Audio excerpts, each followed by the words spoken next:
եկել ենք խոնարհվել ենք մեր նահատակների առջև եւ սա միայն այս օրը չի,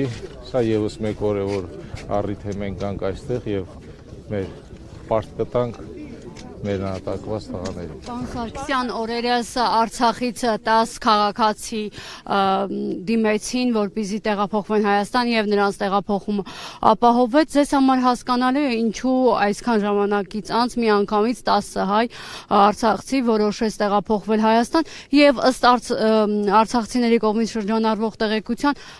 այդ քաղաքացիներից որևէ մեկը չի դիմել։ Դուք ինչ տեղեկություններ ունեք, ինչ կարող եք հայտնել այս արդյունքում։ Տեղեկություն ընդհանրապես չունեմ, քանի որ այստեղ չէի, նոր եմ եկել, հանրապետությունից դուրս էի։ Այս ընթացքում, որ եկել եք տեղյակ եք եղել նորությանը, հետաքրքրվել եք, ինչու միանգամից այս տեղափոխման հարցը նրանց մոտ ծագեց։ Չեմ հասցրել ճիշտն ասած։ Ինչպես եք սա գնահատում համարում վերադարձը։ Նորմալ եմ գնահատում, որ բոլորը 23 թվականին որոշում են կայացնել տեղահանվեն, դուրս գան, բռնի տեղահանվեն եւ նորմալ եմ գնահատում, որ այդ 10 հոգին էլ եկել են Հայաստանի Հանրապետություն։ Շնորհակալություն։ Ինչքան էլ ձեզ համար տհա չնշվի, այնուամենայնիվ կային կարծիքը, որ դուք տեղյակ եք ինչպես գերեվարվեցի մեր Արցախի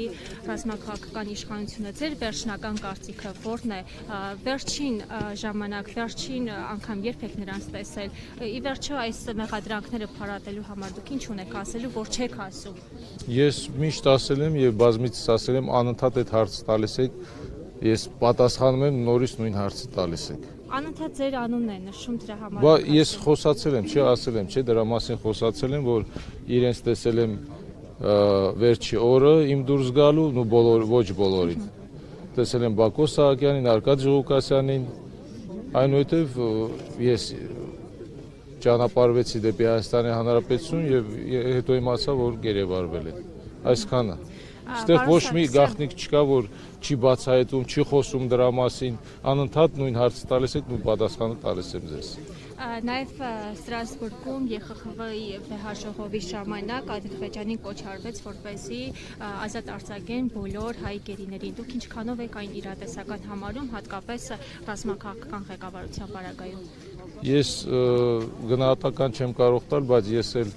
կողմնակից եմ եւ ես էլ կոչ եմ անում համայն աշխարհին, որպեսզի մեր հայ գերիները օր առաջ գան իրենց տուն Հայաստանի Հանրապետություն։ Եվս մեկ հարց, քանի որ ձեր նախաձեռնությամբ Եղրաբլուրում կանգնեցվեց եւ պարոն Վանեցյանի օժանդակությամբ կանգնեցվեց Արցախի կոթողը, Արցախի կանչի կոթողը, այսօր Հայաստանի տարբեր գերատեսչություններից մարդիկ այցելեցին այստեղ, պաշտոնյաներ այցելեցին, բայց կարծես թե խուսափեցին այնտեղ ծաղիկներ խոնարհելու։ Ձեր գնահատականը խնդրեմ։ Ամեն մարդ իր խղճի առաջ է պատասխան տալի, այս հուշակոթողը նույնպես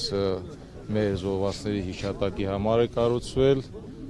մեր սրբավայրերից է եւ այս տղաները, բոլոր նահատակված տղաների 90-ական թվականներից սկսած նահատակվել են, զոհվել են, իրենց կյանքն են տվել հանուն Արցախի Հանրապետության եւ հանուն Հայաստանի Հանրապետության։ Շնորհակալություն։